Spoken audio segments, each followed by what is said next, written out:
Right. Welcome, everybody. Good afternoon and welcome to Career Week. My name is Katie Auney, and I am the Chief Development Officer for the Philip Merrill College of Journalism.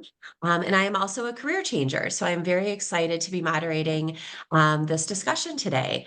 I started my career as a tax attorney, and after 6 years, transitioned into a career in alumni relations and development, which I've done for more than 15 years now. So we are very excited that you are able to join us for today's panel and workshop about making a career change. This webinar is brought to you by the Alumni Association's Career Week, a week-long in-person and virtual event series to help alumni like you advance your career, elevate your expertise, and connect with fellow Terps. This webinar will be recorded. By participating, you acknowledge and consent to your image, likeness, or voice being recorded. For those of you who plan to use closed captioning, please click the CC button on the bottom of your Zoom panel. And we do just ask that everybody please keep your microphone off and please keep your camera off as well, just to maximize the experience for everybody watching at home. So we have a lot of information to cover today. So I'm going to jump right into it. We will be providing the panelist emails in the chat. All of them are open to you reaching out to them with questions afterwards. So please feel free to do that. So look for those in the chat if you're interested in connecting with any of our panelists afterwards. Today's session will be split into two parts. For the first 30 minutes, you'll hear from a panel of Terps who have made career transitions, talk about how they did it. And that will be followed by a workshop led by two career coaches who will walk you through how to determine if a career change is the right step for you to take now and how to structure that change. So without further ado, let's jump into our panel. I am joined today by Janelle Lilly Klein, a 2008 Master's in Journalism alum, Amber Ivy, who earned her Master's in Public Administration from the School of Public Policy in 2014, Neha Singhal, who earned a business degree from UMD in 2009, and Meg Winna, who received her master's in public policy in 2023. So to kick things off, I'd love to hear from each of you about what was your initial career path after college and what are you doing now? So why don't we go ahead and get started? Meg, do you want to kick us off?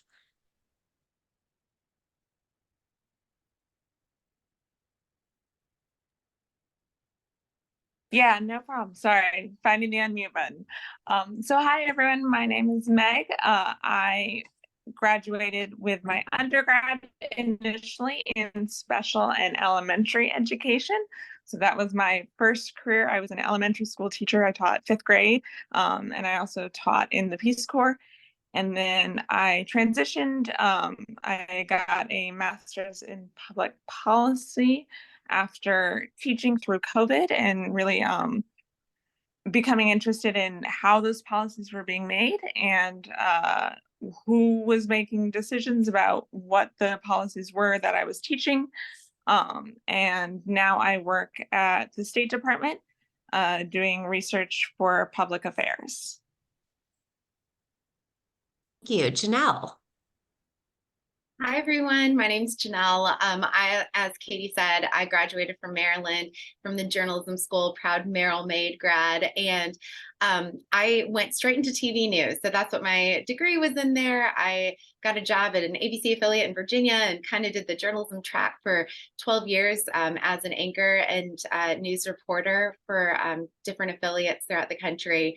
I am now a lawyer. I'm a prosecuting attorney for the North Carolina 6th Prosecutorial District. I prosecute white-collar crime. It was quite the career transition. I'm happy to talk to anyone about it, but it was one of those moments that I never thought I would ever veer off the journalism track, but now here I am and grateful I made that transition. Great. And what about you, Neha? Hi, everyone. Good afternoon. Thank you for having me on this panel. Yeah, like you said, I did my undergrad in business, international business at UMD. And I was kind of the classic, what am I doing with my life? Pretty much my whole life, because I did not do anything with business actually after I graduated. You can always change yourself and take your major and do anything that you want with it, actually, if you really have a passion for it. So my passion was really in community social change work. And I went down to work at the US-Mexico border in Texas to do immigrant rights policy, and work with like healthcare access and recovering wages for folks who were being exploited. And, kind of was wondering, do I want to go into public policy with this? Do I want to become a lawyer? I was really trying to figure out what I wanted to do. And working in immigration policy, one of the things that I also realized was that young people, students don't often know what their rights are when it comes to what's happening kind of, in our country. And there's such an excitement and, opportunity to be able to work with young people and really get them involved in social change work. So I actually went back to University of Maryland's College of Education for my second master's degree in secondary teaching, and I became a high school teacher. So this is my 9th year with Montgomery County Public Schools. I was a social studies teacher, and actually, again, speaking of career change, I just left the classroom and am now our diversity, equity, inclusion coordinator. Still supporting our teachers and this work. So, Great, thank you. And Amber, tell us a little bit about your story. Hi, everyone. My name is Amber Ivy. My parents figured it out and gave me the initials AI, so it works currently in the current system and some of the stuff that I work with. But my original job was in logistics management. I have always been an operations, get her done type person, with a focus also on data and performance management. One day I woke up and said, hey, I need to do more than make a company money. I really want to make the world a better place, is what they tell you when you go to school for public policy. So long story short, because I know we'll get into the details a little bit more when we have the questionnaire part, but I am now working as a vice president at an organization that does social impact investing, and as well as advisory impact investing, where I help states, local governments work with data and use evidence for outcomes.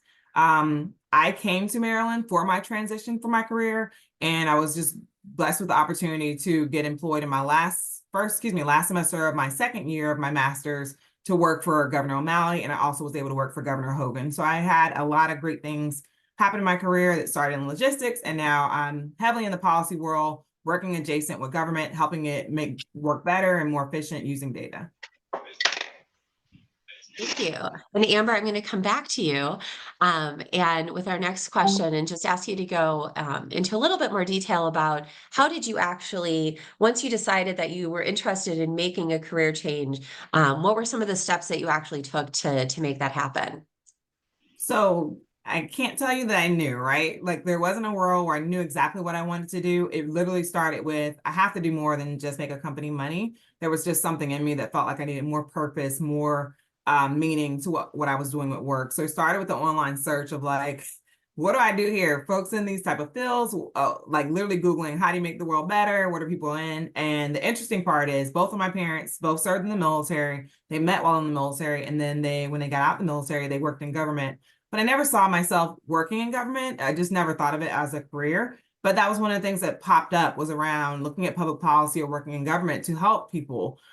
So right then and there, I looked for volunteer opportunities in my local city where I was already working. So I had a full-time job and would literally volunteer at a local health and human services agency, where I was working with women who were formerly incarcerated, who lost their children in the child welfare system, who were also unemployed and looking for employment, and trying to help them get jobs so they could eventually get back to getting their children, et cetera. I started noticing while there just some of the inefficiencies that are in government, which I now better understand why they're put into place. But it helped me to understand that that was something I really wanted to do, was help government figure out how to help people in a way that didn't cause any barriers for folks to get access to what they needed. And that's when I went to Maryland. And even when I got to Maryland, I was there in class and still didn't know what I was going to do. And I had a great teacher who taught a performance management course in my master's program. He still works at GAO and is pretty high up there and does amazing work. But he told me about something called STAT programs at the time, which were performance management programs. And he was like, if you want to work in government and make it work better, these things are like popping up everywhere.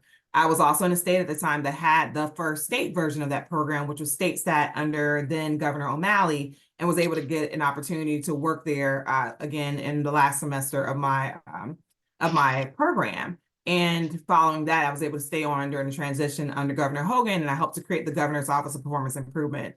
So what I will say is that what helped me get there is one, being curious, looking for things, and then being prepared when I found those things to be able to step into those roles. Because even if I were to continue down my career path, everything was having a champion or someone there who could help me fill the gap for the areas I didn't necessarily understand. So I don't think you even need to know, but you need to have the wherewithal to know, to start looking, start asking questions, and at least understand what your mission is. And my mission is and will always be, for the foreseeable future of my career, making government work better for people using data and performance management. But that's a little bit of my story and some more details.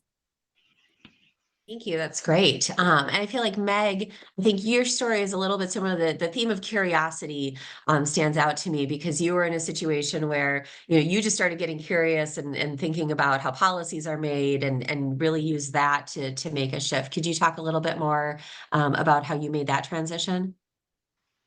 Absolutely. And I second the I didn't always know where I was going. Right. I could not have told you when I started looking sort of that spring of 2020 for what I was going to do next, that I would end up doing research for public affairs. That was just but knowing that I wanted, as Amber said, sort of knowing that the type of impact I wanted to make and being guided by that, and then being really open to a plethora of different opportunities. I took my first quantitative class ever in my master's program and then immediately was like, yes, this is exactly it. This is what I want to be doing.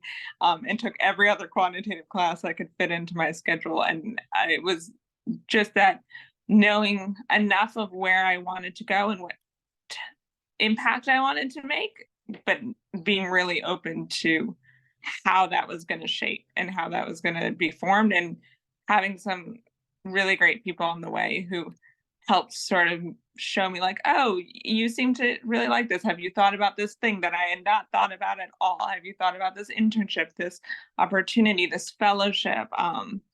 And having those voices really made an impact. I think that's so true. That's how I ended up making my career change as well. Somebody literally said to me, "Have you ever thought of doing what I do?" And I was like, "Oh, I haven't thought of doing what you do. Tell me more about what you do." And the next thing I knew, I've developed a whole new career in development and alumni relations. So sometimes it is just that one conversation that can really make a difference. Yeah, I found it interesting when we were having our talk yesterday, how Meg, you went from teaching out of teaching, and Neha, you went from not teaching into teaching. Could you talk a little bit more about how you made that transition? Yeah, absolutely. You know, I think I really love what Amber and Meg shared about like the impact that you wanted to make, and really following that gut feeling. I think for a long time I kept ignoring this desire that I actually really like working with young people and wanted to do that. And I think I was also, to be transparent, I was worried about going into a program where I would be in super debt, right? Knowing that becoming a teacher, you know, it would be harder to necessarily maybe pay off those loans. So I kind of came up with like some priorities for what I was looking for. If I was going to make that shift, it was kind of like, okay, I will become a teacher if there's some conditional things of how I can jump to that. And I'm really lucky the College of Education here at University of Maryland, the program offered, you know, an ability for folks to get really deep coaching and teaching and how to become a teacher. And also I had a graduate assistantship. So that actually paid for a good chunk of my tuition. And that really helped bring me some peace of mind in being able to switch to that career, because I know for a lot of folks, switching careers means you have to like not only learn a whole new skill sometimes, but sometimes you have to pay money for that, which can be really daunting. So that was a big help in researching and figuring out and making sure that I wasn't going to go into massive debt to become a teacher. And then the other thing was I did have to look into the requirements. So one thing that I would say, you know, is that as kind of a non-traditional background, I had a business degree. My background was in policy. I didn't have any education classes. I really had to go through and make sure what are some of the prerequisites that I'm missing in order to be able to jump to this career, and how can I do it in a way that is going to be sustainable. while I have my current career. So those are some of the things that I was just planning and trying to really make sure that I knew I could juggle also to be able to switch. And the other thing that I'll add too is, again, that mentorship piece, I think I really appreciate, I think Amber, you had mentioned that as well, like having people around me and being open to getting their advice and their ideas really helped, because there are like non-traditional paths to get to where we want to get to that we might not know about unless you talk to other folks who have, done that as well. And so I'm really glad, because a lot of the policy work that I did, and even my business degree, actually, all of that helped me become a stronger teacher, because I could share with students actual real life situations in a social studies classroom, right, that they would be encountering after. I love that. That's great. And Janelle, you have an interesting story. You went back to school without even intending to change careers, and then sort of accidentally ended up changing careers. Tell us more about how you went from your TV career to being a white collar prosecutor. You know, I loved my job. So I never had one of those moments where I was like, oh, I've got to get out of here, or I need to find my passion. I was passionate about journalism from the get-go. I went to law school at night while working as a broadcast journalist because I wanted to be a better broadcast journalist. And I just thought, hey, having a law degree will really help me on this track. And so I never went in with the intent to change careers. What surprised me is so many skills that I had because of my broadcast journalism career transitioned just so beautifully into the legal profession, whether that was speaking or writing is a huge part of it. And just the curiosity that comes with being a journalist, asking questions, deep diving into situations, all of that really, I didn't realize, but I had been training for 12 years as a journalist to be a lawyer. And so it was a really eye-opening experience. When I went in, I thought they're just going to teach me about the law, and now I'll know how to read a statute or something like that. And I'll be a better journalist because I can hold someone accountable and know when they're lying to me. But what I found is so much of what I already possessed and had been trained to do was so much of what they were looking for in the legal profession. I started while in law school doing some clerkships, again, curiosity driven. I kind of wanted to peek behind the curtain in the judiciary. So I clerked for a district court judge and an appellate court judge, and, all while balancing, it sounds like a lot, and it was a lot, but I was still working full time. I got married and I had a kid during that period of time, and I was clerking. So it was a lot, but taking at a slower pace. I didn't do the law school in 3 years. I spread it out over several semesters. I took it in bite-sized, manageable classes, and I pursued opportunities like a clerkship because I thought that would teach me so much. And just focusing on the things that are going to be helpful for you long-term was just huge for me. When I started clerking for the judge, I just realized, man, I never thought I would love anything as much as journalism, but I really love the law. I ended up getting pregnant with my second kid during COVID, during all of where journalists were on 24 hours a day, 7 days a week, because there's always a governor's conference and always in a health department conference. And I was working so much, and it just really hit me at that point, I really wanted to prioritize my family and make this transition. So my transition didn't come from a place of dissatisfaction with my job. It really just came from a place of, hey, I have these skills that I've been working on, and I can apply them in a different realm and still be happy. So you talked about skills, and I think that's something that comes up a lot when you're talking about making a career change, is the idea of transferable skills. And what skills do you have from your first career that you can transfer over into a new career? And so I'd love to hear from each of you, what skills did you find that you did acquire in your first career that you were able to transfer over, and how did you make that case? How did you showcase those skills, whether it was in your resume and a cover letter as you were interviewing? How were you able to convince people that you did have the right skill set to succeed in your second career path? I'll go, just since I started on that transitionary topic. you're an anomaly. And I think that don't undersell that to yourself, because they're going to see the same, especially folks who have known that they want to do this for a long time, or they've been in this career path for a long time. And your resume, you might get nervous, is competing against theirs. And they have a lot more experience in this particular area. You know, I didn't work at law firms in high school or college. None of that was true for me, but they were so curious about, why is she interviewing for I almost became like this oddity that they wanted. The judge was like, okay, let's figure this person out. Or same thing with working at the prosecution's office now for the district attorney. My resume doesn't look like everyone else's, and that's good. It still has the same components, and I used what I had to highlight the skills that were transferable, whether that was writing, on-air presentation. You know, talking in front of a camera is really not that much different than talking in front of a jury. And so a lot of the presentations and the stuff that I had been trained on, I can highlight on a physical resume. Katie and I were joking. I didn't really have a resume before. I had a TV reel, which is an anchor reel. We didn't work in paper really. And so for me, I had to build a resume, and I had to deep dive into what is the same as I'm pursuing this career. What am I good at that they need? And maybe it's, what am I good at that they don't know that they need?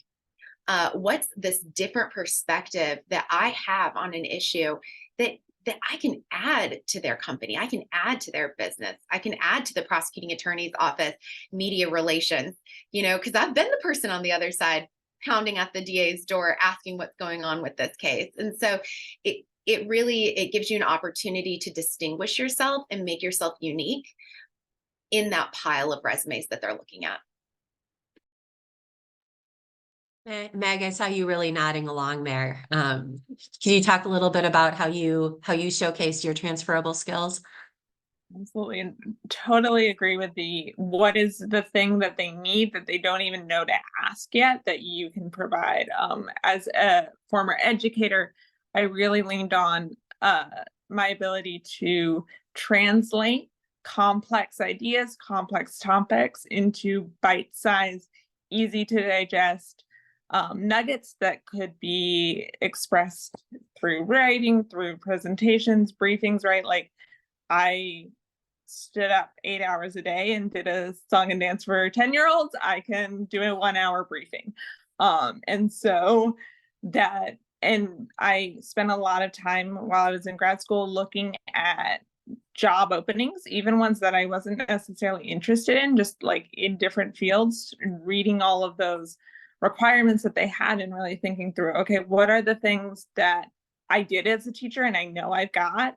What are the things that I want to really protect space in my transition to learn, right? I got a lot of offers, a lot of people wanting me to teach, be a TA, and I knew that, like, yes, I can do that, but I know I can do that already. I have plenty of experience to show that. I really want to protect that time and that space of learning to learn new things, to do things that will push me and challenge me.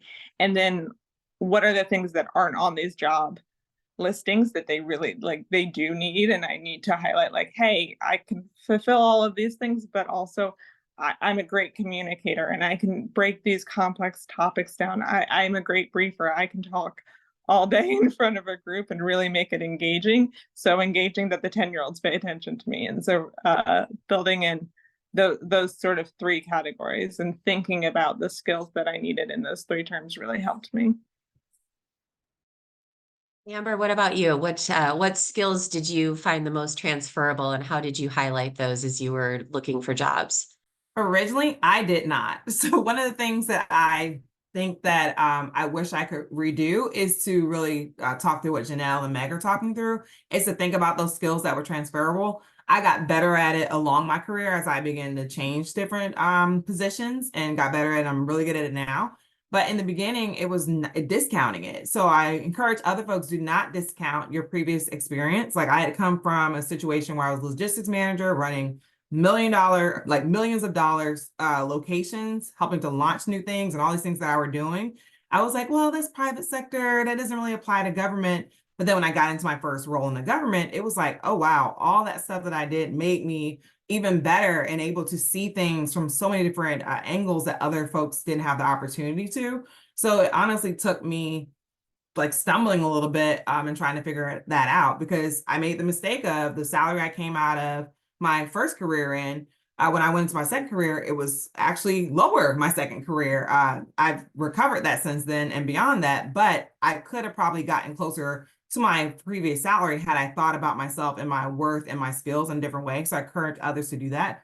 The other thing that I do tell people when they're thinking through this is like, what is your intersection? Like, what are the things that you're really, really good at, the niche that you're in that only you are great at because you have all these unique skill sets that you've developed as an individual over time? What does that look like? Some folks joke there's niche or riches and niches. I really believe that once you make yourself a subject matter expert in a certain area where you're the only person folks can call on, so they can find you on LinkedIn, they know you're the one they need to call for different things or to consult with, it really helps for you to understand what that looks like, and then intersecting with things that are innovative. What is your intersection with things that are never going anywhere? My intersection is data, technology, policy, and law, because those things aren't going anywhere no time soon. So how do I show up in those spaces to help government work better and getting really, really good at where I am? So that's just advice I give for those who may not have done it just yet. There's still opportunity to change that narrative and to understand what skill sets you bring. Thank you. And Neha, before we go to you, I'm going to ask you to also, and I'll ask for each of our panelists, because we are already coming to the end of our first half of the program here. But I'd love to hear from each of you before we move on. Neha, if you want to talk about transferable skills, but also what one piece of advice would you give to the alums that are listening today who are looking to make a career change? What's the biggest piece of advice that you would give? So Neha, if you want to tackle both of those, and then we'll just go around to the other three before we move on to the second half of the program. Sure, thank you.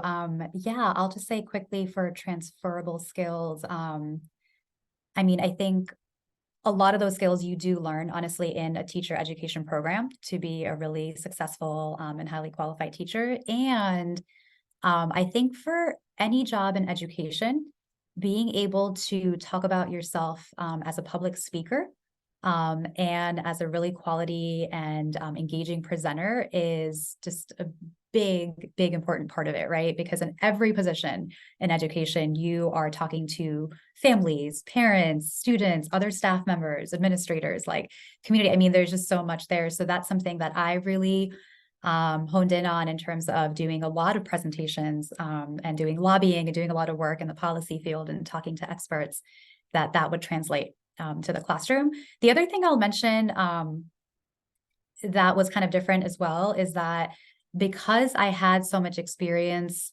before coming into teaching, kind of like Janelle was saying, people were kind of like, oh, wow, like that's so interesting. Like you worked at the border and you've been like a reproductive justice, like birth doula, and you've done this and you've done that. And I think that actually helped me also talk about myself as a leader, even in the school and teaching. And I actually became like a team lead for one of the courses pretty early on. I was asked to join, various like stipended additional like positions. I was invited to be like our building representative. Like there was just a lot of opportunities beyond teaching, in addition to teaching, I should say, that I also marketed myself for because I had so much experience in these different worlds that a lot of folks, didn't have or they thought was interesting and that our students could benefit from. In terms of the best advice that I can give, that's a good question. I'm thinking, just about my own journey, and the best advice that I can give is that it's never too late and I know this is like classic, everyone says this, but I genuinely mean it. It really is never too late to change what you want to do as long as you really have a good plan. I'm a planner. I really like to plan and kind of think through exactly, how I can make something work and then take little steps to get there. And just don't discount your background. Again, I did a business degree and then I did policy and then, I became a teacher. So don't discount your background and all the unique things you bring. Great. Any last piece of advice from any of the other three of you to share before we move on? I would say journal your day, in what you're doing now, and take truly a day or a week, and think about what you do all day and what you were great at that day. Just make little notes, and keep that with you. What made you happy? What fulfilled you in that day? What did you rock? And make someone else impressed? What compliments did someone give you? And just kind of keep a little, maybe in your phone, keep a little notes of that, because those are the skills that you're going to end up highlighting on your resume. When you find that job that you're going to transition to, that's the stuff that you want to talk about. And you're going to have a log of, hey, on this day, I did this and I was excellent in this way. And it really, I think, storytelling becomes such a huge part of that. You know, when you're interviewing somebody, you want to know who they are. You want to connect with them holistically. You don't want just someone who says great at public speaking. You want someone who tells you, hey, on this day, I gave this presentation and the feedback I received was, and it makes you, even in that interview process, so much of a deeper person and someone they're going to connect with. So I think just keeping a journal for a week or a day of what you're good at, keeping that log, and then focusing on that as you build that resume and as you start interviewing. Great, thank you. So we are going to transition over now to the second part of our presentation. I will, for those of you who may have joined late, we will have the email addresses for all of our panelists here in the chat. All of them are open to you reaching out to them by email if you do have follow-up questions. So please feel free to do that. Now I'd like to turn things over to Dolores Daly and Seth Travers, who are 2 of 6 coaches providing career advice to master's students in the Smith School of Business. Dolores and Seth will walk you through how to determine if a career change is the right step for you to take now and how to structure that change. They will also provide some worksheets for you to use later as you chart your own career change journey. So over to you, Dolores and Seth. Thank you. Do I have access to set up the presentation? Yes, I think I do. Okay, great.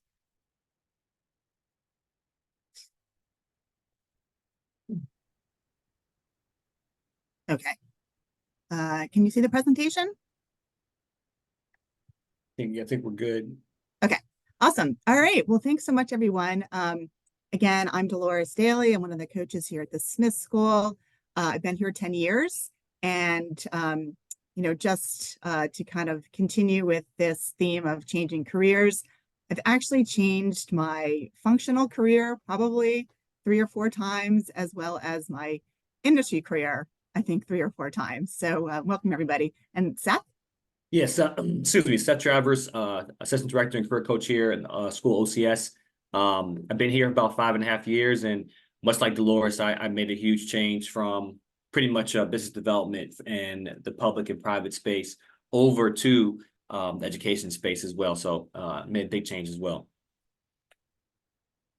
Okay, so we heard from some of or all of the panelists about, you know, the steps they went through and the soul searching they went through to make a career change.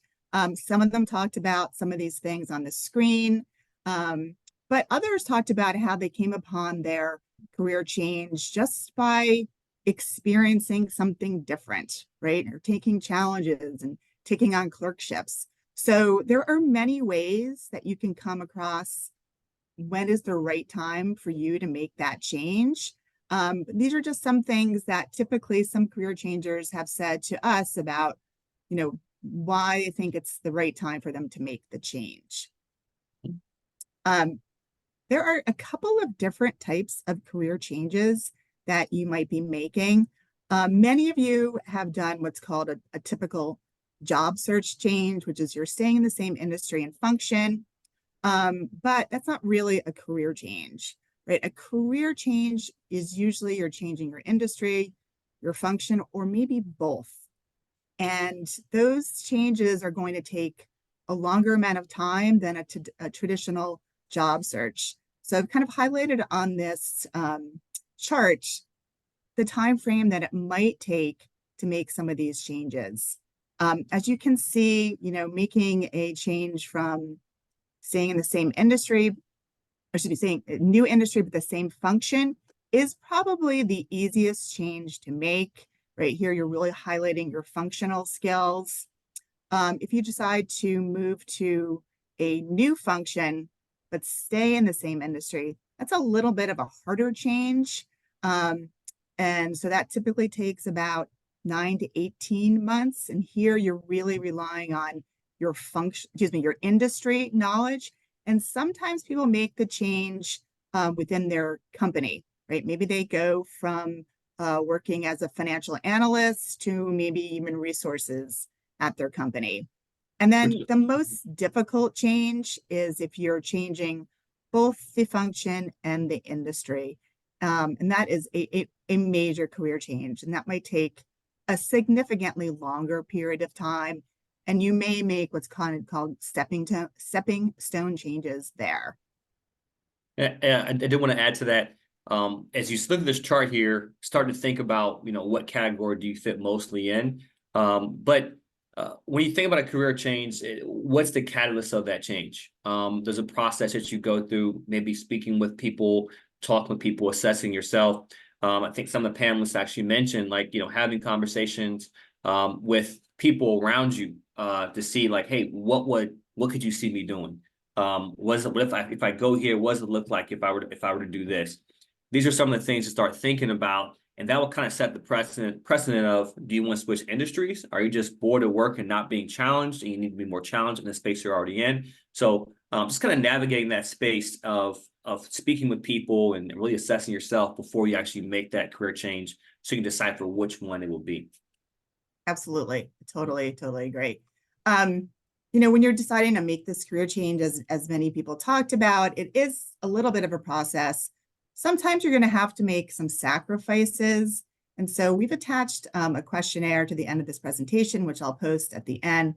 But sometimes you're going to have to, make some sacrifices that perhaps you weren't necessarily thinking about, right? Maybe you need to take a pay decrease, or you need to move someplace else, or you have to take a position with a lower title, which is actually something that I did with one of my career changes. It takes a lot of effort. So do you have the time? Are you willing to make the dedication to this? Are you willing to be resilient, right? And face rejection? It's definitely something to think about. And again, we have a questionnaire at the end that we can share with you. The one thing, as you are thinking about how you're going to make a change and perhaps you are struggling with what to do, many of our panelists talked about talking to people and doing research, right? And so as you're doing these things, it allows you to not only learn about different areas, but it also allows you ultimately, once you've made that decision, that you are demonstrating your commitment to making that change. I think I think it was Amber talked about doing some volunteer work as part of the change, her journey to make a change, excuse me. And so that's definitely something that you might have to do. Others talked about, going back to school, or maybe even getting, some certifications that give you the skills that you're going to need to make this transition successfully. So there's a lot of different things that you can do to get yourself in a really strong position to make the case to your future employer that, one, not only can you do this job, but you're committed to making this change because you've taken all these steps already. Okay, everybody on the panel talks about this, right? Identifying your transferable skills. It is so important for you to do this. So once you identify the area that you want to transition to, you want to start writing down what are the important skills that your future employer is looking for. And then as I think it was Janelle talked about how she kept a journal and she kind of wrote down, what her day, what she enjoyed. That's a really great thing to do so that you can remember, oh, okay, I enjoy doing this. I had this achievement. And because I made this achievement, I developed this transferable skill, right? And as you're making your career change, being able to communicate your transferable skills, and not only that you have these skills, but how these skills can help your future employer solve whatever is their most pressing problem, is going to be really, really important. Yeah, I also want to add to this. There's always transferable skills, right? And I mean by that, by really looking and taking that previous slide talked about the commitment. When you think about making a career change, you're almost holding yourself accountable. This is what I want to do. Let me take a keen, honest look at it. Looking at job descriptions for opportunities, speaking with people in the space, because some of the transferable skills may be hidden. You may not know that it's a transferable skill until you talk to somebody in the space, and you may say, "Hey, I didn't know that. I actually did that there." So when you speak with people, you look at some of the job descriptions or the industry that you want to be in, that research will allow you to pull more out of what you've done and relate it to the particular career or industry you want to go into. So there's always transferable skills, but doing that research makes you hold yourself accountable so that you can find more of those things that relate to it, to transferable skills to new industry. Sorry. Absolutely. And we've also attached a worksheet to the end of this presentation where you can kind of help think about your transferable skills. So take a look at that as well. Oops. So now the next thing you want to do, once you've determined your target, you want to craft what we call your storyware to envision your future self. You're going to start to want to market yourself under a new brand that really is focused on where you want to go next, and not a summation of where you've been previously, right? So that's why it's really important for you to craft your resume, as other people who are in the panel talked about, to highlight your transferable skills. And I call this a forward-looking resume, right? You want to not just summarize everything that you've accomplished in the past, because that's backward looking. And some of the things that you've done in the past may not be relevant to where you're going in the future. So you want to make sure your bullet points highlight your transferable skills that are relevant to where you want to go. Even if this means sometimes highlighting smaller projects that you worked on that maybe you didn't think were necessarily important and therefore you didn't have it on your resume.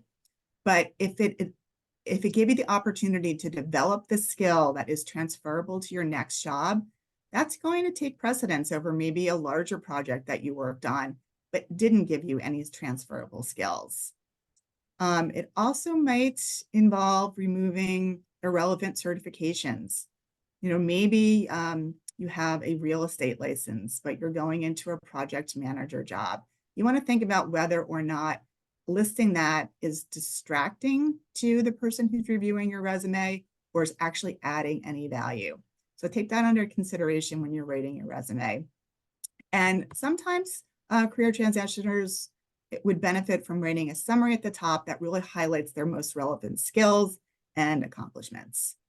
Yeah, and the question may come up, well, what if I don't have any type of skills that are relevant towards a job that I want? This will help you kind of pull the information out. There's a couple things. There's independent research as well as certifications that are out there that you can get to kind of just add to your resume to make it a little bit more, tell that story towards the industry you want to be in. I always recommend every student, if it's something you say you're excited about or you want to go into, what are you building for yourself to showcase outside of just your resume? That may be, it's 2024, most resumes are circulated via online. What external link could you be working on to put on your resume? If it's a project or a technical skill or research, you can link that and say, here, I'm at the beginner stage of doing it, to make your resume a little bit more relevant to that desired industry. So there's always ways you can add experience to your resume without working a formal job. Absolutely. Okay, so now I know this is cat out of the bag, right? Everyone's using ChatGPT. You want to know, can I use it to write my resume? And so what we recommend is using it wisely. Okay, so what I mean by that is if you type into ChatGPT a prompt such as this, which is what I did, is working on this presentation, the prompt I put in is, I'm a career changer with 5 years of experience in sales, and I want to transition into this role, which is the job description I ultimately pasted. What skills should I highlight on my resume that are the most important to be successful in this role? Here is the job description. Right? So then I pasted the job description into ChatGPT, and it gave me a list of skills that you should be highlighting in order to be a viable candidate for this particular job description. Now, of course, the more information you put in about your background and what you did before, the more granular your ChatGPT will be. But this is one way that you can try to make your resume as tailored as possible to the job description, also using your past experience. And Seth, I know you're like a whiz in all this. So are there other ways that you use this with students? Yeah, I think the more you feed it, the more accurate answer you're going to get. There's also discretion to using CPG, and there's a comment section in the chat box. I want to kind of answer that's relevant to this. Are those who don't use GPT at disadvantage? And it's not that you're at disadvantage. Here's ultimately yes. It's a resource that's out there. Take advantage, see how you can use it. Is it a monumental disadvantage? I don't think so. But it's what and how you utilize this. It's a tool that's going to be around and could essentially streamline your process to get a starting point, to refine some of your searches. I like to, most people when Chat GPT came out and tried to break it. So playing with it, seeing how you can get something more accurate to what you're looking for will be a great help to a starting point. So the more you feed into Chat GPT, the more you're going to get out as it pertains to what you're looking to get to. I guess I'm not sure if you want to answer the question. I guess we can finish the presentation and start answering some of these in the chat box. So go ahead, continue, Dolores. I'm sorry. Okay. All right. The other thing you want to do is you want to make your LinkedIn profile forward-looking. Right? This may mean that you need to rebrand yourself to be a profile of the type of role that you want to go to next. We're not going to spend a lot of time on this right now, but there are slides at the end of the presentation, which again you'll receive, that go into the step-by-step on how to create a profile. You also want to maintain your online presence, so that might be joining relevant groups that discuss topics in the area that you want to transition to. Also looked at LinkedIn profiles of the people who are in the current roles and see how they brand themselves, and that might give you some ideas about how you can therefore rebrand yourself. It's a really useful tool, and managers do look at it, right? As it says here, 75% of hiring managers are going to look at their candidates' profiles. So definitely become familiar with LinkedIn and use it to help you make this change. Okay, so the next thing is, creating your value proposition, because now you're going to start to talk about yourselves, with other people. And one of the panelists talked about know your mission. Right? So it's sort of the same thing. You want to be able to say, this is my value. This is how I can help you. I have a different background, which, is, as some of the other panelists mentioned, that sometimes employers, they don't even know what they don't know or what value you can add because you're a different candidate, but they're not going to know it if you can't communicate it, right? If you can't tell a story about why your skills are helpful, right? So you want to, definitely uncover your transferable skills, how they relate to the industry and area of function. But most importantly, you need to be able to communicate how those skills are going to help your employer, and how you and your skills are going to benefit them better than the other job seekers.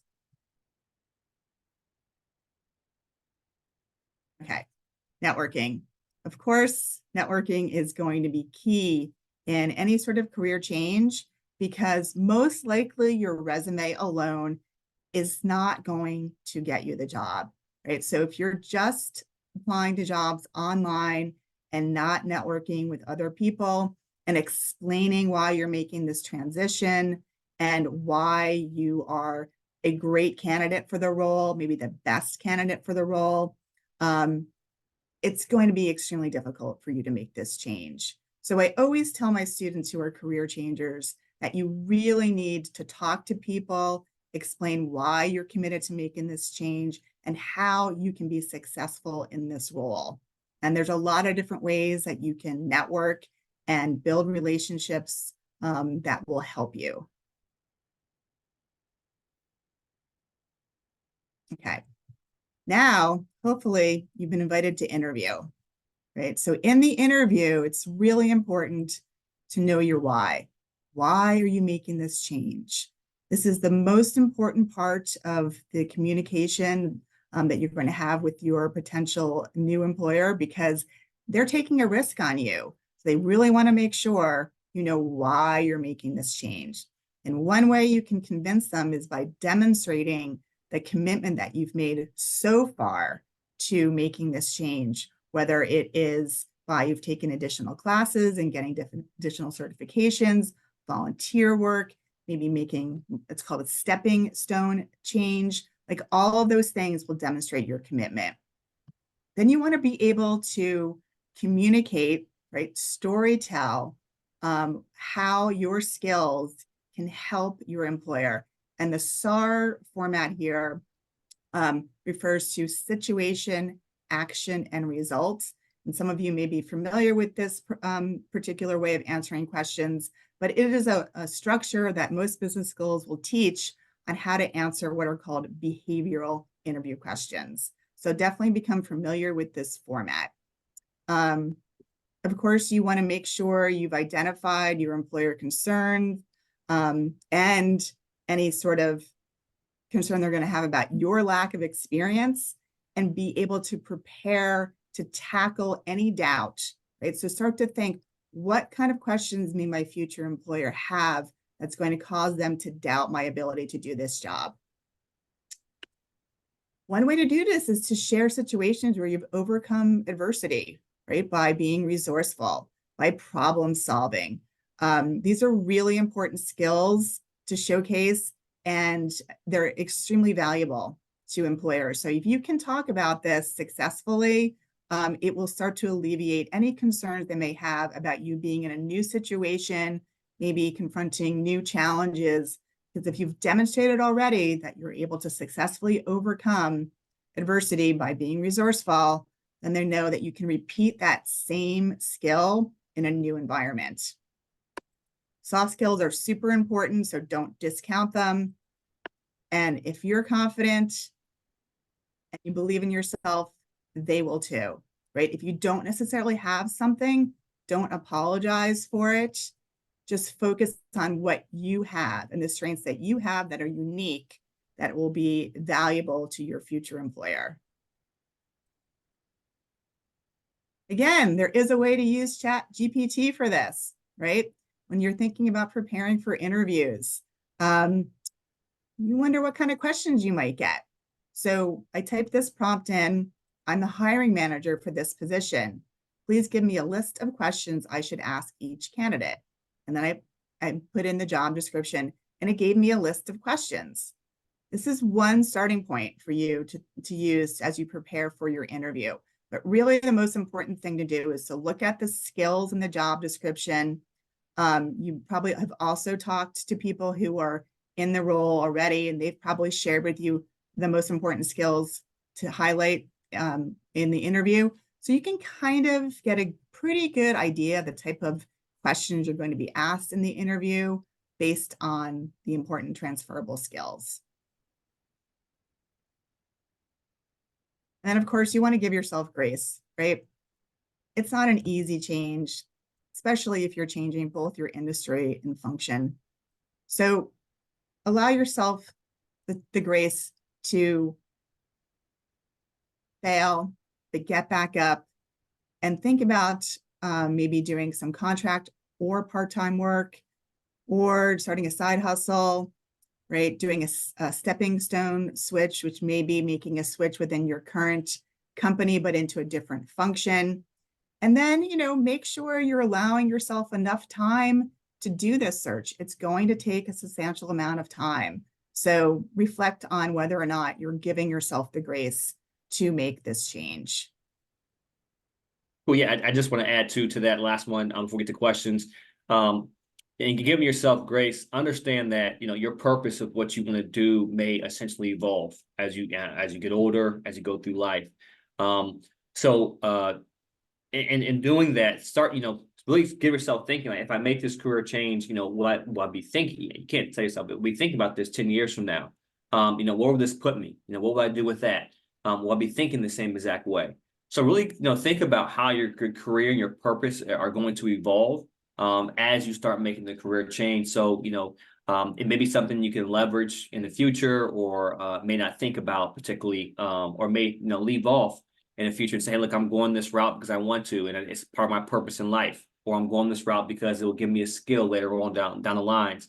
Your purpose and the idea of what you want to do in your career may also evolve. So give yourself leeway that if it doesn't work out, hey, look, you have this plan B or this plan C that you can always lean back onto.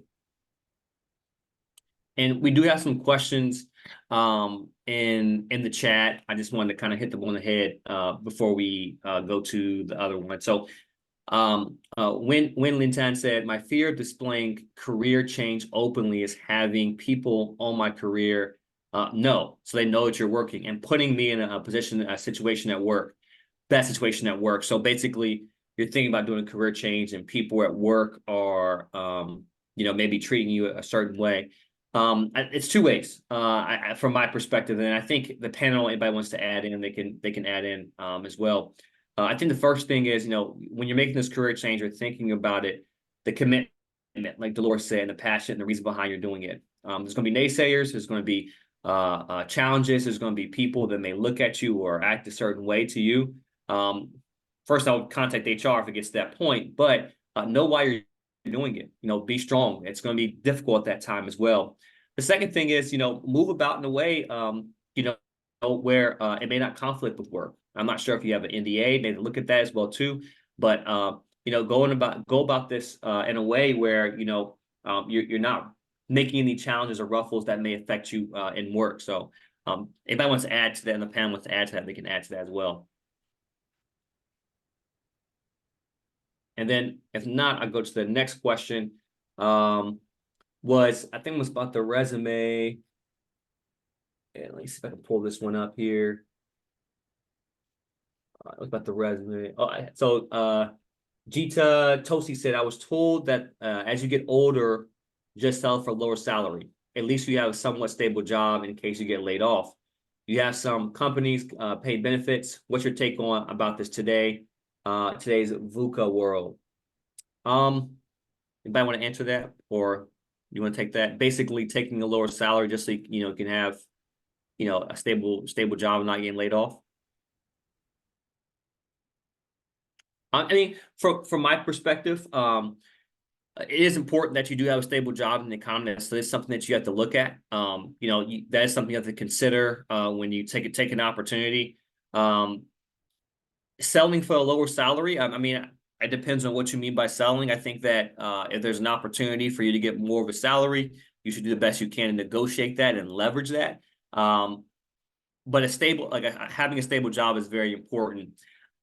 It's not always as you get older, you have to sell for a lower salary, or you're selling for a lower salary as you continue to get more work experience. It'd be best you can leverage that so you can get a better opportunity. But I wanted to, and I think maybe talk about some of the trade-offs. Sometimes, like for example, before I came to the Smith School, my salary was larger, right? But when I came to the Smith School, there was a trade-off. I was doing more purposeful work. The function I actually liked about the function, I actually liked about the job. The second thing was I was able to spend more time with my family and not travel. Of course, benefits and everything. So there was a trade-off that I got because I was moving in my life where I wanted to start a family, I wanted to have kids and spend more time with my wife, as opposed to having this desire. So their desire of a career that was going beyond what I really wanted to do in the realm of actual life. So it's a trade-off, and you have to weigh those options when you come to them. The next question. Seth, if I could just jump in there on the salary thing, I think it's important too, just for people to do their research in that respect. If you're going from, private sector into nonprofit, or if you're going from, government into higher ed, the salary scales just may be very different from what you're used to. And so I think, doing that research to figure out, what is the appropriate salary at the level that you're looking at when you are changing careers.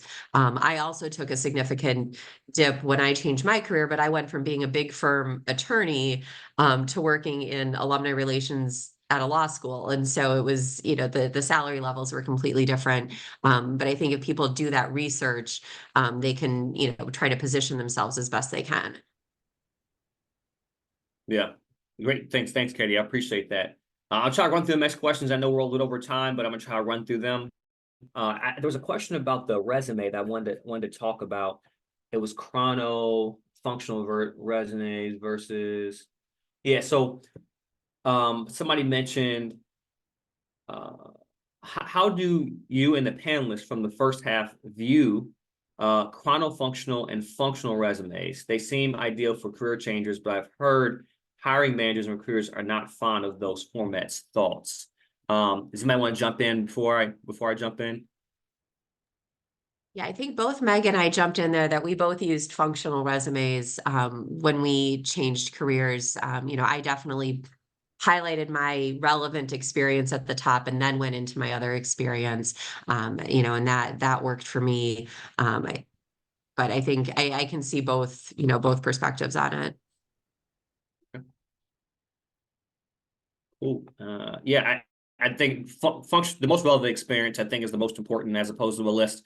If you, I don't know, if you worked at I don't know, a different company that wasn't in an industry, it may not be relevant to that company. They say, hey, we're looking for people who have experience in the background of XYZ. So, the next question, how does one deal with being 50 plus? How far back on your resume you should go?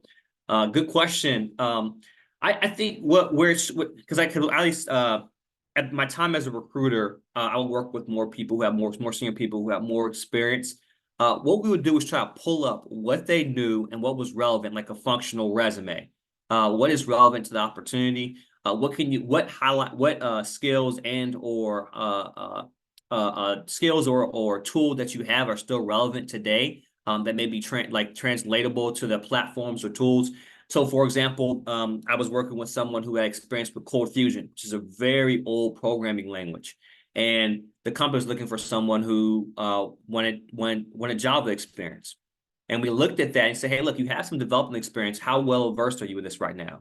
Right. So look at those skills that you have, those platforms that you utilize, and see how relevant are they, and how can they be used, particularly in this particular industry and or setting.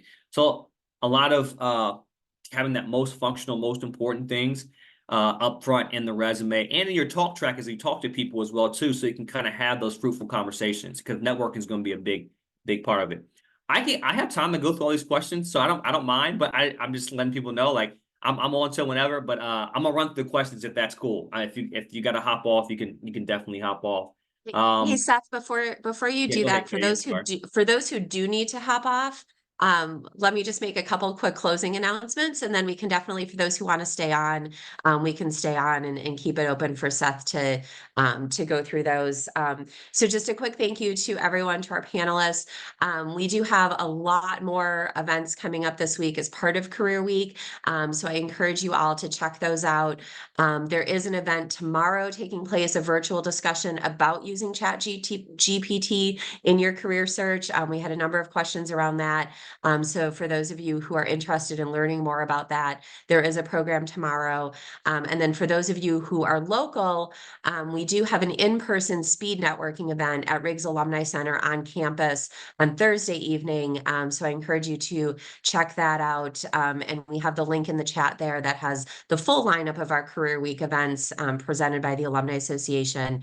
So just wanted to get those announcements out there, but happy to keep this open for a few more minutes for those of you who have questions, and we'll go back to Seth to provide some answers to those. Cool. Yeah, no, appreciate it. Thank you, Katie. And I want to go back to David's question when he spoke about, because he put the acronym for VOCA, which is volatility, uncertainty, complexity, and ambiguity. The main thing is is research. Really understanding what you're getting into, having conversations with people, and ultimately it's going to be, out of your faith to say, hey, look, this is something I want to continue. It's a lot of uncertainty, and sometimes you can't decide, if you should or shouldn't do anything. But you can get closer to that answer via research, and then speaking with people from your discussion of where you feel you should go. Your mind should go with it.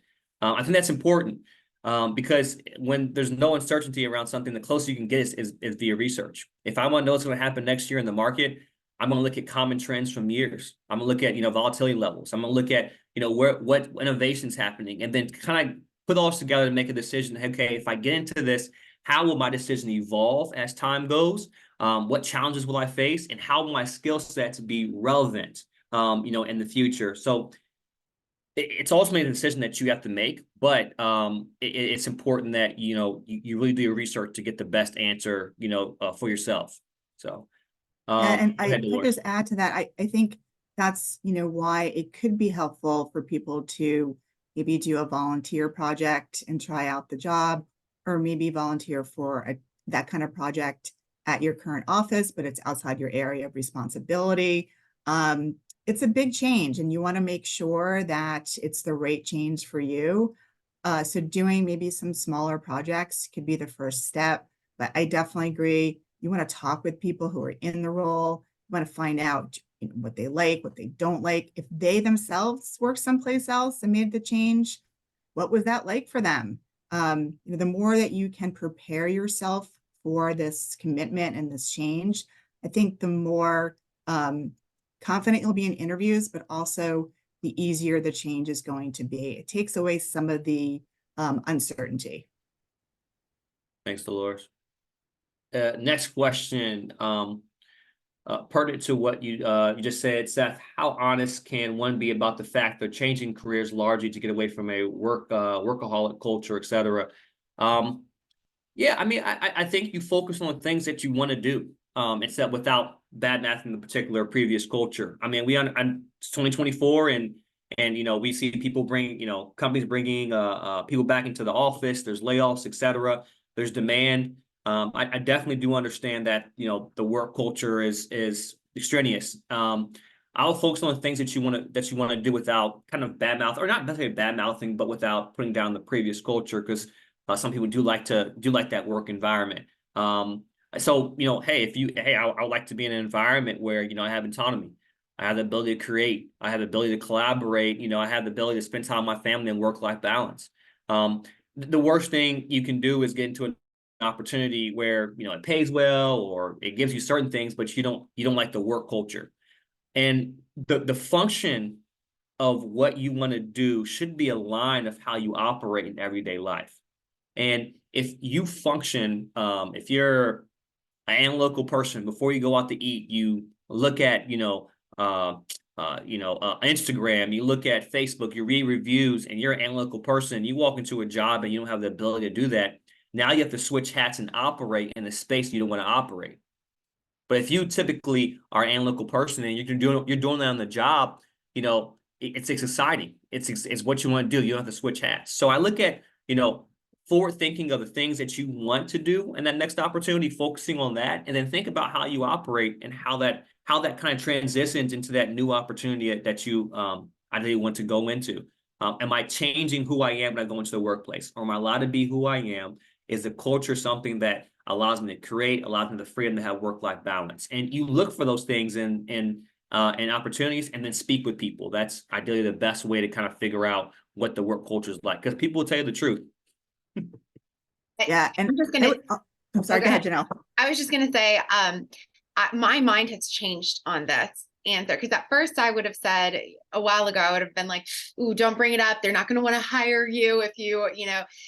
But I've switched from bringing it up myself to asking the questions of what their office culture is like, and making it really about them and letting them tell me. Because the truth is, if it's not addressed at all, if you don't say anything and they don't say anything, then you might be getting into the same situation that made you want to leave the last situation. So it needs to be brought up. I think Seth has a lot of wisdom there, asking folks who already work at that company, reputationally, making sure, you know, that company has the kind of reputation that is fitting within the culture that you're looking for.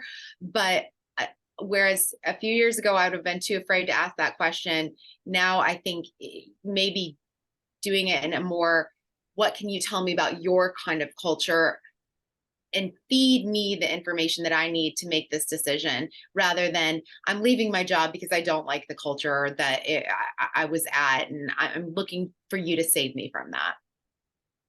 I totally agree. Yeah. I totally agree. I think that was really, really important point. Janelle, you're kind of flipping the script, because you also want to put yourself in the seat of the hiring manager. They're already taking a risk on a non-traditional candidate.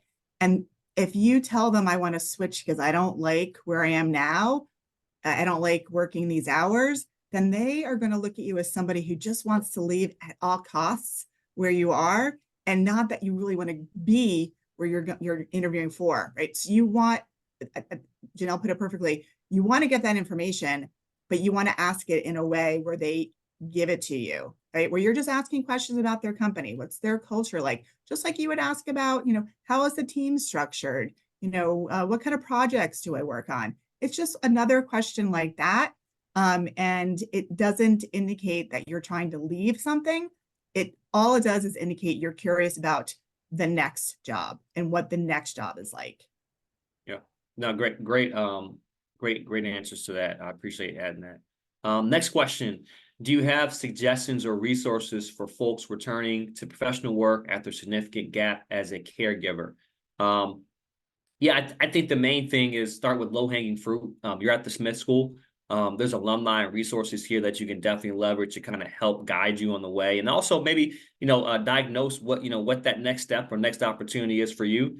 I also say like LinkedIn Learning is a good free tool. When returning to work, I had this conversation with my father. He's a Marine Corps vet. You know, he was a cartographer in the Marine Corps, and then he for the past 20, 25, 30 years, he owned a barbershop. He's been a barber. And he's done real estate, but now he really wants to get into cybersecurity. So what did he start doing? He started doing some things on his own to showcase himself and make himself more marketable. And he's gotten some interviews he's turned down. But after a significant 30-year gap, he started building on some of the skills that he saw was relevant. You know, what skills, as far as what industry you want to go into, what is relevant for me? You know, and you know, maybe, you know, I'm not sure what you want to go into, but there's a lot of resources here at the Smith School. There's LinkedIn Learning, YouTube University I always use, and maybe as a catalyst to start off of the idea of what you want to do and what you want to build out. But I think it's important that you start kind of slowly building your, and this is a common theme you're going to see for me and what my answers. If you don't have the experience, there's free sources now you can get the experience. You can take Harvard classes online if you want to, right, for free, right? So that we have a opportunity of resources that you can at your fingertips. You can just add a Google search to look for. If you need the structure of guidance and learning, leverage the Smith School, right? Leverage what we can do and how we can help guide you to the path to say, hey, look, maybe this is a good starting point here, and then guide you on the way. Or, you know, maybe if you need that accountability partner, we have resources within the, I'm sorry, not the Smith School, the university. I'm thinking of Smith School, but university that can kind of help you out. That's kind of where I would start to kind of And there's a lot of I'm thinking transferable skills as a caregiver that you can use in the workplace, because you're essentially going to be dealing with people, right? So all those things, patience, grace, communication, collaboration, all these things kind of tie into what people look for in an opportunity. Mainly when someone's hiring you, they're looking for how well you process information, how well you articulate it, are you aware in most situations? And that's what they look for. If not, they can close their eyes just choosing the resume who has the best skill set. So, as a caregiver, you have those conversations, you've been in those conversations, and you can relate that to transferable skills that can relate to whatever industry you want to go into. Go ahead, Janelle, sorry. No, you're fine. I was just going to say the only thing I'd add to that is get someone on your team. So you have an alumni network that wants to support you. I sit on the board for the Journalism Alumni Network. And if I get an email from someone who took time off to start a family and they want to get back in, I'm going to do what I can to leverage my contacts in the industry to get them get the resume to the right people. You want an advocate on the inside. And so I think leveraging your network is a huge part of that. Not just your alumni network, but if you have a friend who works at that company or a friend of a friend who works at that company, anything you can do to get a connection, because it means so much more when somebody who's already on the inside passes that resume. Thanks, Janelle. Next question. I'm going to just go over real quick because we have some good responses. What source do you use for trends in the field? Kate mentioned use LinkedIn and fellow experts in my field. That's I do the best way. Then Mark Forrest, who's actually the program director for my relations, thanks for being on the call, chimed in and said another source from professional associations. Follow them, what they're posting, right? The voices from the people, the trends, just being out there in the field is so important. And people are going to talk about what's happening. LinkedIn will have that little section there. Then you see people who comment on it, and you kind of go down the rabbit hole to figure out more information. Very important that you stay on top. And I actually, believe it or not, that tool on LinkedIn is something that has sent me down so many Wikipedia, Google, scholarly article, rabbit holes, just so I can get more information and guidance. And I think it's important that you do that and leverage your professional associations, connections as well too. Let me see if there's another question. I think there's one last question. What's your take on the way people comment on LinkedIn? I think it's good. Good, Katie, go ahead. I'll let you start. I saw you hop off. Oh, no, I was going to jump in and wrap us up, but go ahead and go ahead and respond. I think it's good. I think it's ways to start conversations online with people. If you're active on LinkedIn, that shows that more people are more privy to respond and more to follow you since you're active in the community. I think it's just a great way to continue to connect and be more visible and have that footprint online. Yeah, I would just add to that, kind of on the flip side, though, realize that anything you're commenting on any posts, it's out there for the world to see. And so, somebody asked earlier about, well, what if you don't want your current coworkers to know that you're thinking about making a career change? You may just want to be selective in, where you're commenting, and maybe, just be sort of a watching bystander in some other conversations. If you don't want your current, your current coworkers to know that you're looking to make a change. But we are about 20 minutes over here. So thank you so much to all of you who stayed long, and hopefully we were able to get to everybody's questions. Thank you again to Dolores and Seth.